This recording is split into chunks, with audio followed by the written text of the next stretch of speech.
Profitez de l'histoire suivante. Un jour, une ancienne compagne d'Isaac a pris contact avec lui, et en creusant, j'ai compris que ma confiance avait été trahie dès le début de notre histoire. Isaac a son propre podcast. Il commence enfin à devenir un peu populaire. Par respect de la vie privée et parce que je suis littéralement présente dans quelques épisodes, je ne vais pas nommer l'émission de radio podcast. Il n'est pas du tout célèbre, mais il commence enfin à être reconnu.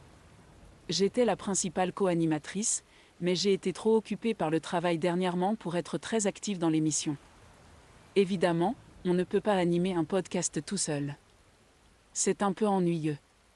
Isaac m'a dit qu'il avait trouvé quelqu'un pour être une co-animatrice plus constante quand je ne suis pas disponible.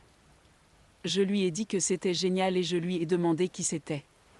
Il m'a dit qu'elle s'appelait Abigail et m'a envoyé son Instagram. Il ne semblait pas cacher quoi que ce soit, donc tout semblait aller. Mais environ une semaine après, nous dînions avec notre groupe d'amis quand le meilleur ami d'Isaac, Josh, m'a dit devant tout le monde qu'il était surpris de voir à quel point j'étais cool avec le fait qu'Isaac travaille avec son ex. Disons que ma réaction était tout sauf cool. J'étais plus contrariée par le fait qu'Isaac m'ait menti que par autre chose. Pourquoi ressentirait-il le besoin de mentir à ce sujet ? J'aime me considérer comme plutôt détendue sur ce genre de choses. Est-ce que j'aurais été gênée ? Oui. Mais l'émission est enregistrée dans l'appartement que nous partageons et je ne le vois sérieusement pas me tromper. Nous sommes vraiment sérieux et nous parlons récemment de mariage. Mais le fait qu'il ait menti ? C'est le seul signe négatif qu'il m'ait montré, mais je me sens vraiment bizarre à ce sujet. Quand nous sommes rentrés chez nous, je l'ai forcé à me parler de ça. Environ 1 an avant de me rencontrer, il avait rencontré Abigail et avait eu une relation d'amis avec avantage avec elle. Apparemment, il a mis fin à cette relation car il voulait quelque chose de plus sérieux, quelque chose avec des engagements et elle ne le voulait pas. Encore une fois, ce n'est pas si perturbant ou étrange, mais il m'a quand même menti. Et la manière dont son meilleur ami m'a interrompu avant qu'il ne puisse expliquer m'a vraiment troublée. Mes amis ont dit qu'ils étaient presque admiratifs, comme si l'idée était incroyable, me faisant penser qu'il y a plus à l'histoire. J'ai dit à Isaac que je ne me sentais pas à l'aise avec lui et Abigail parce que s'il avait ressenti le besoin de me mentir à propos de travailler avec une ancienne flamme, ce n'était probablement pas la meilleure idée. Il a dit qu'il avait vraiment besoin de quelqu'un qui pourrait être un co-animateur constant de l'émission si je ne pouvais pas. Et j'ai dit qu'il devrait juste trouver quelqu'un d'autre car je n'étais pas à l'aise avec cela. Je lui ai dit que peut-être j'aurais pu l'être s'il n'avait pas menti, mais il avait perdu cette chance. J'ai été assez loin pour dire que s'il continuait à lui parler, je pourrais devoir reconsidérer notre relation. Finalement, il a accepté, mais il m'a ignoré depuis quelques jours. Notre groupe d'amis sait ce qui s'est passé à cause de l'annonce pendant le dîner. C'est partagé à 50%. Certains de mes amis pensent que je devrais être indulgente et qu'ils n'avaient pas l'intention de mentir. Ils disent qu'Isaac est un bon gars qui ne voulait pas me blesser, mais j'ai vraiment un mauvais pressentiment à ce sujet. Maintenant je suis inquiète que j'ai vraiment exagéré. D'autres choses comme ça se sont déjà produites auparavant, quand j'y pense vraiment, mais beaucoup de nos amis disent que j'exagère pour une petite erreur et je pense qu'ils ont peut-être raison. Maintenant que j'y pense, des petites choses comme ça se sont déjà produites par le passé, mais le problème c'est que j'aime Isaac. Je suis prête à continuer à essayer pour lui. Je n'arrive juste pas à me débarrasser de cette sensation de malaise dans l'estomac. Les amis de mon côté pensent que je devrais continuer à lui parler de ça, mais je ne sais même pas quoi dire à ce stade. J'ai vraiment besoin de conseils. Pour toutes les personnes qui pensent directement à la rupture, je tiens à préciser que j'aime vraiment cet homme. Nous sommes ensemble depuis 4 ans. Nous avons un enfant, je plaisante, c'est un chat. Je comprends que rompre pourrait être la seule option, mais pour l'instant, je préfère me concentrer plus sur les conseils que d'entendre pourquoi je devrais rompre. Isaac a été avec moi pendant l'une des périodes les plus difficiles de ma vie, perdre ma sœur. Il est fort, gentil, de la manière la plus agréable qui soit, un peu tête en l'air. Si une rupture devient nécessaire, nous changerons de cap, mais tout ce dont j'ai besoin en ce moment, c'est d'une honnêteté brutale et de conseils sur ce que je devrais lui dire. Édition 2. Il a bien un autre travail car nous ne pouvons pas survivre uniquement avec mon argent et le podcast. Il travaille aujourd'hui, et moi ce soir. Je n'aurai qu'1 heure pour lui parler et je veux que ce soit une longue conversation, c'est pourquoi j'attendrai vendredi pour être libre. Je ne sais pas encore exactement ce que je vais dire, mais je trouverai les mots. Merci pour toutes vos réponses et je veillerai à vous tenir informé. Mise à jour 3 août 2024. J'espère que cela parviendra à toutes les personnes ayant vu et commenté mon post. Tout d'abord, je tiens à vous remercier infiniment. À ceux d'entre vous qui m'ont aidé à réfléchir aux questions à poser, je ne saurais vous remercier assez. J'ai été diagnostiquée avec une anxiété sévère à l'âge de 10 ans. J'ai passé toute la matinée à marcher de long en large et j'ai eu une crise d'anxiété légère avant de lui parler. Normalement, ce genre de choses me fait fondre en larmes, peu importe leur importance. Mais je suis fière de dire que je me suis tenue droite. Il m'a apporté du café ce matin, quelque chose qu'il fait presque toujours. Il me parle davantage maintenant, mais il y a encore cette étrange distance entre nous. Il m'a apporté du café, m'a embrassé sur le front et nous avons pris le petit déjeuner ensemble. Il m'a parlé de son travail et tout semblait si parfait, mais je savais au fond de moi que ce n'était pas le cas. Que ce sentiment lancinant ne disparaîtrait jamais si je ne parlais pas d'Abigail. Alors, de la manière la moins élégante possible, j'ai lâché, il faut qu'on parle. Isaac s'est crispé et a finalement acquiescé, me surprenant en disant, c'est vrai. Un point pour l'anxiété. Nous avons parlé pendant environ 2 heures. Je vais résumer notre conversation. La première chose que j'ai demandé était depuis combien de temps ils étaient en contact. Il m'a dit qu'ils s'étaient rencontrés en étant dans la même classe de psychologie à l'université et en faisant partie d'un groupe d'études. Cela collait. Je sais qu'il est toujours proche de ce vieux groupe d'études. Certains de l'allégat de ce groupe sont ses meilleurs amis, Josh étant l'un d'eux. Il m'a dit qu'ils étaient restés en contact via ce groupe de discussion, mais qu'ils n'avaient pas parlé en tête-à-tête jusqu'à récemment. La deuxième chose que j'ai demandé était pourquoi diable ne me l'avait-il pas dit ? J'ai eu les larmes aux yeux en lui posant la question et il a immédiatement commencé à s'excuser profusément. Je lui ai dit que ça faisait mal d'entendre ça de la bouche de Josh et non de la sienne. Il m'a répondu, je cite, « Je ne pensais pas que c'était si grave. Je sais que c'est stupide, mais je n'y ai tout simplement pas pensé. » Il m'a dit qu'ils n'étaient pas les meilleurs amis et qu'elle semblait juste être un bon remplacement pour moi le temps que je sois plus active de nouveau. J'ai demandé pourquoi il voulait elle et pourquoi c'était-elle la première pensée, et il m'a expliqué qu'il voulait aborder davantage de sujets en lien avec la vie universitaire, les cours et les tactiques d'études, et qu'elle serait une bonne personne pour le faire car elle avait fait partie de sa vie à cette époque. Il m'a dit qu'il m'aimait et qu'il n'avait jamais voulu me blesser. Il a admis qu'il savait que cela pourrait me rendre mal à l'aise, c'est pourquoi il avait choisi de ne pas me le dire car il sait à quel point j'ai tendance à m'enfoncer à cause de mon anxiété. J'étais frustrée et je lui ai dit que ce n'était pas à lui de décider. Il était d'accord avec moi et m'a dit qu'il était désolé et qu'il ne le referait plus. Il a ajouté qu'Abigail n'aura jamais à venir dans le podcast, et qu'il ne veut jamais me mettre mal à l'aise intentionnellement. J'ai acquiescé, disant que je ne voulais pas qu'elle participe au podcast. Puis la situation a un peu changé. Je trouvais que tout se passait bien, nous étions d'accord et tout semblait aller. J'ai eu un peu de réconfort et il avait l'air content. Mais ensuite, il m'a posé une question à laquelle je ne m'attendais pas. Il y a autre chose. Elle m'a envoyé des photos nues. Qu'est-ce que c'est que cette histoire ? J'ai senti mon cœur se briser un peu et j'ai demandé comment il avait réagi. Il m'a montré les messages. Ils dataient de seulement 2 jours.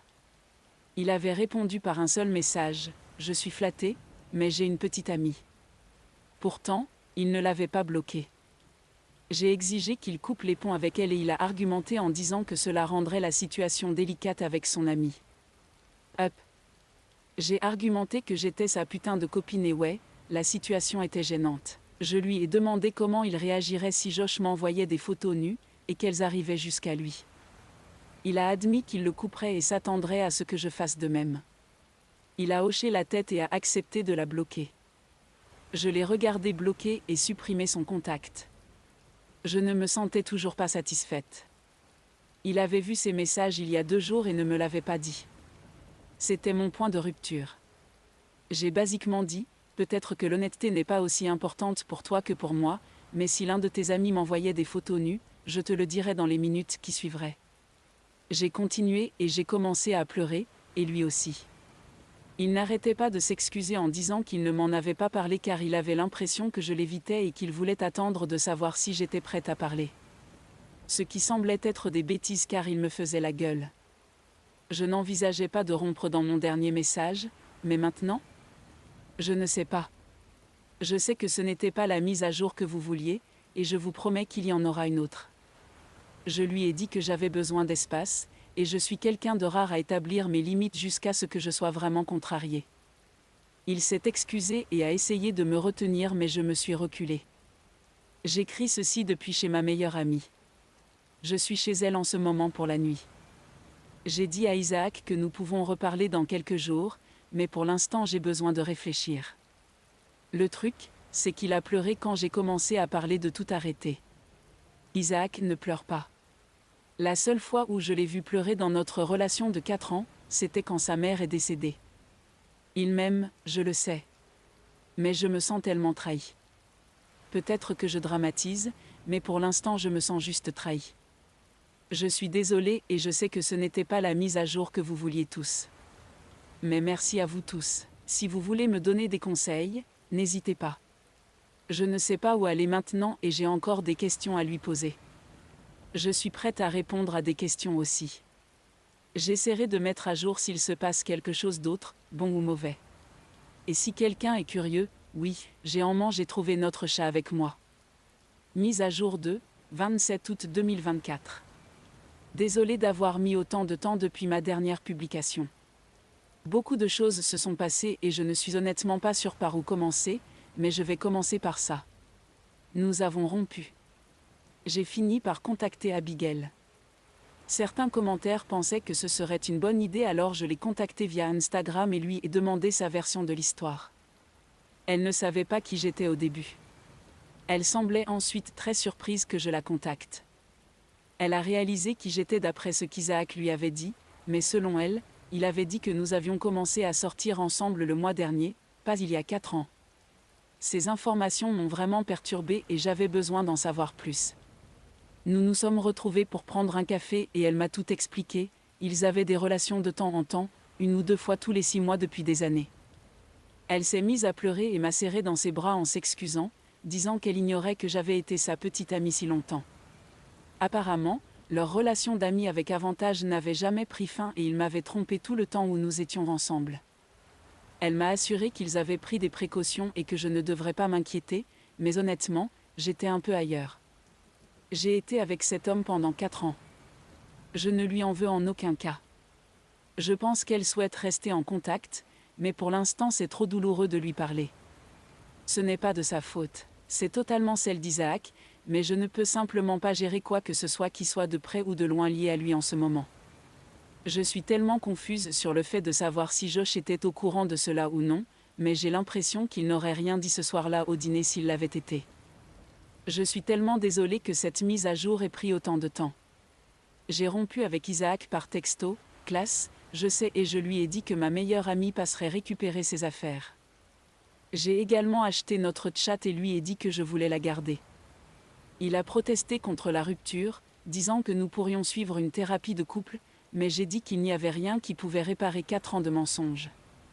En ce moment, je vis avec ma meilleure amie et nous passons du temps entre filles.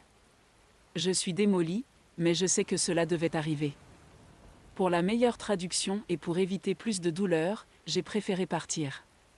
Désolée encore pour la mise à jour tardive et merci à tous pour vos conseils. Désolée pour la publication de nouveau. Elle a été retirée et je veux toujours des conseils et des avis. Mise à jour 3, 28 août 2024. C'est la dernière mise à jour. Je n'avais même pas l'intention d'écrire cela, mais j'ai pensé que ce serait une fin un peu plus heureuse pour certains d'entre vous, pour moi en toute honnêteté. Josh m'a appelé hier soir. Au début, je n'ai pas répondu par peur que ce soit vraiment Isaac qui essaie de me contacter à travers lui, mais après le 3e appel, je l'ai fait. Ce type avait l'air furieux. La première chose qu'il a dite était « Non, je suis tellement désolé ». Il ne m'a pas laissé un instant pour parler avant de partir dans une tirade sur le fait qu'Isaac était un mec pourri et qu'il ne pouvait pas croire avoir été le meilleur ami d'un mec comme ça pendant si longtemps. Il m'a dit qu'il avait fait un arrêt spontané à mon ancien appartement, quelque chose qui n'était pas inhabituel pour lui, et était confus quand il a réalisé que je n'y habitais plus. Isaac a admis m'avoir trompé, quelque chose que Josh ne savait pas, mais qu'il soupçonnait. Vous aviez raison. Il a dit ce commentaire pour me prévenir. Quelque chose que j'ai réalisé, c'est qu'Isaac était possessif. Il ne me laissait pas traîner avec nos amis masculins un par un. Il était toujours là, à côté de moi. Josh m'a dit qu'il avait informé tout notre groupe d'amis de ce qu'Isaac avait fait, et alors que 2 ou 3 gars ont pris le parti d'Isaac, putain, le reste était désolé pour moi. Ils ont coupé les ponts avec Isaac et ces quelques gars. Josh m'a dit que si j'avais besoin de quelque chose, il aimerait que je le lui demande et il s'est excusé à nouveau, disant qu'il aurait dû me le dire plus tôt quand il pensait avoir vu les signes, mais il n'aurait jamais imaginé qu'Isaac aurait caché cette infidélité pendant si longtemps. Eh bien voilà. Je pourrais faire une autre mise à jour si quelque chose de gros se produit, mais voilà où j'en suis. Comment Josh a-t-il soupçonné la tromperie ? L'année dernière j'étais parti une semaine parce que quelques amis et moi sommes allés camper. Apparemment, il a des Josh à demander à l'une de ses bêtes d'arrêt de vérifier si Isaac voulait sortir, mais Isaac n'a pas répondu à la porte. Josh pensait avoir entendu une voix féminine et quelques bruits. Isaac lui a finalement dit que j'étais au téléphone avec lui, ce qui est faux car je n'avais pas de réseau pendant tout ce voyage de camping. Quand on lui a dit de se retrouver avec Josh, j'ai déjà dit cela dans une réponse ci-dessus, mais Josh est la dernière personne que j'ai envie de voir en ce moment. Et franchement, je ne veux sortir avec personne. Je viens de découvrir que l'homme que je voulais épouser me trompait pendant toute notre relation. Je ne compte probablement pas me remettre dans le monde des rencontres avant au moins 1 an, et je suis quelqu'un qui cherche une connexion émotionnelle profonde avant de coucher avec quelqu'un.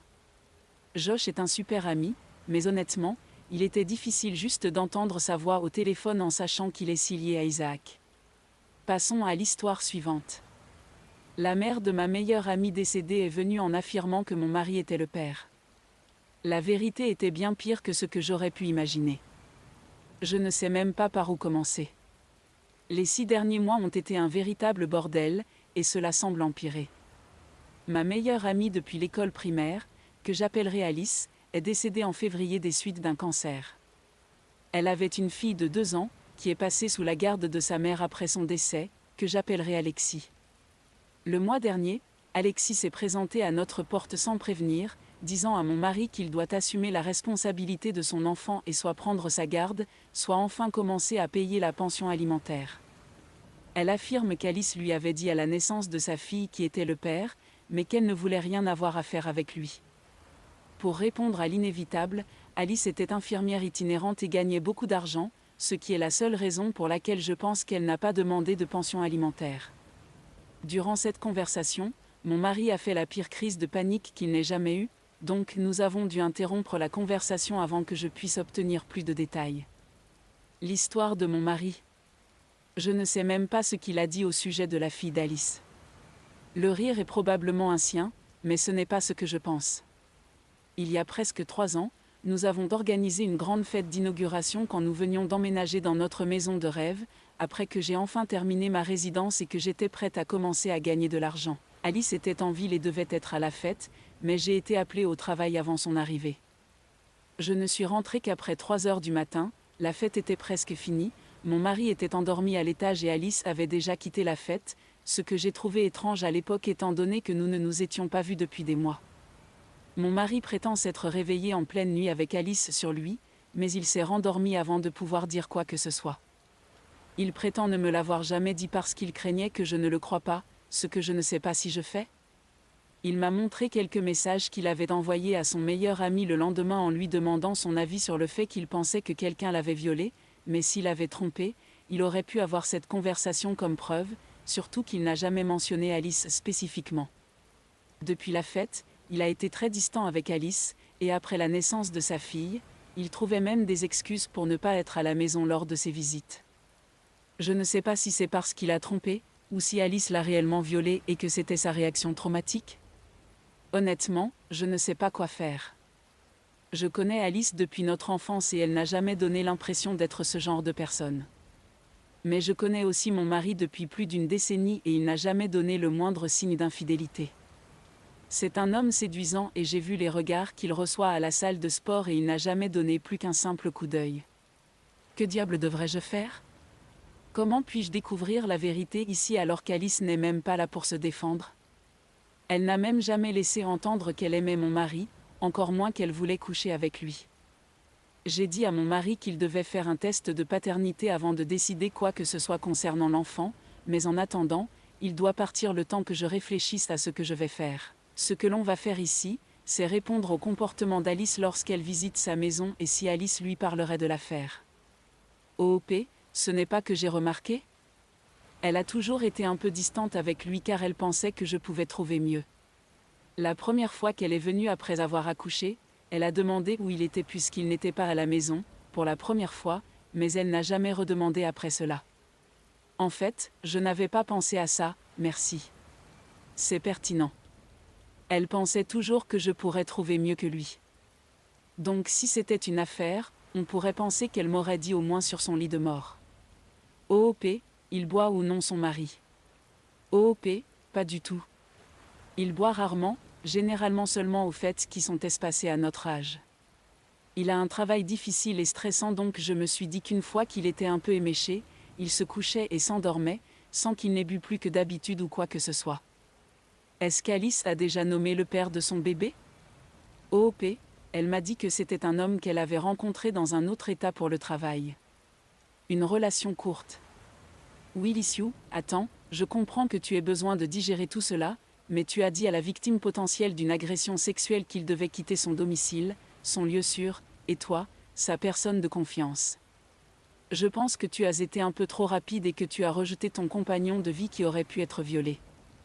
OOP, oui, je commence à réaliser que j'ai commis une terrible erreur. Mise à jour, le 12 août 2024. Après avoir parlé avec vous, j'ai réalisé que mon mari disait la vérité. Ma meilleure amie l'a violé. Plusieurs personnes ont souligné que si Alice n'aimait pas mon mari, si c'était une affaire, elle me l'aurait dit quand elle mourrait, ne serait-ce que pour nous séparer. Vous avez tout à fait raison. J'étais là, dans la pièce lorsqu'elle est décédée. J'ai tenu ses mains pendant des jours, nous avons parlé de tant de choses. Si c'était juste une affaire, elle me l'aurait dit. Mais si elle a violé mon mari, elle n'aurait rien dit. C'est le genre de choses que les gens horribles emportent dans leur tombe. J'en suis aussi venue à moi, la prise de conscience que j'ai commis une terrible erreur en demandant à mon mari de partir quelques jours le temps que je rassemble mes pensées. Sans chercher d'excuses, perdre mon meilleur ami, ma meilleure amie d'un cancer, d'un long combat contre le cancer qui plus est, a été brutal. Dire que j'étais dévastée ne suffirait pas. Cela ne rendrait pas justice à ce que j'ai vécu. Que cela ne soit arrivé que 6 mois auparavant, je le ressens encore tous les jours. Alors avoir cela jeté sur moi ? C'est comme si je la perdais à nouveau. Soit elle m'a trahi et a couché avec mon mari. Soit elle m'a trahi et a violé mon mari. Non seulement je l'ai perdu, mais j'ai aussi perdu les bons souvenirs, toute une vie de souvenirs. Il m'était impossible de le regarder sans voir aussi en lui elle, et d'être frappé par l'horreur et la réalisation de cette perte une fois de plus. J'ai senti que j'avais besoin de pouvoir m'effondrer, pleurer et réfléchir sans la vague fraîche de douleur que je ressentais chaque fois que je le voyais. Il était mal de lui demander de partir, vous avez raison, mais il y a quelques minutes j'ai réparé cette erreur. J'ai appelé mon mari, je me suis excusée, je lui ai dit que je le croyais, et je lui ai supplié de rentrer à la maison. Il sera là dans une demi-heure tout au plus, et je vais soutenir mon mari de la manière dont je sais qu'il m'aurait soutenue. Je suis inscrite sur Reddit depuis plusieurs années, et parfois les conseils donnés peuvent être un peu aléatoires, mais aujourd'hui vous avez bien agi. Vous m'avez fait comprendre non seulement que j'avais tort, et que j'étais stupide en plus, mais aussi que je faisais du mal à la personne qui avait le plus besoin de moi. J'étais égoïste. Je n'ai aucune idée de ce que nous allons faire concernant la potentielle fille, mais je peux vous assurer que nous allons affronter cela ensemble. Ça va prendre beaucoup de temps, et probablement beaucoup de thérapie, pour faire le deuil de cette nouvelle perte. Je me sens engourdie maintenant, comme si je ne pleurerais plus jamais. Mon meilleur ami a violé mon mari, ce qui signifie qu'ils n'étaient pas mes amis. Elle l'a fait de manière éhontée, venant à ma maison, s'asseyant avec moi et papotant. Elle a amené son enfant ici, essayant de le lui sans vanter devant moi. Elle a torturé l'homme que j'aimais, et j'étais une partie innocente. Je me sens mal à l'estomac de voir combien de fois elle est venue, juste pour le lui reprocher. Honnêtement, je ne sais pas comment me rattraper envers lui. Si vous avez des idées, n'hésitez pas à me les donner, je pense que j'aurai besoin de toute l'aide possible. Demain, je vais prendre un congé de mon travail, juste le temps de réfléchir à nos prochaines étapes et de remettre nos idées en place. Merci à tous.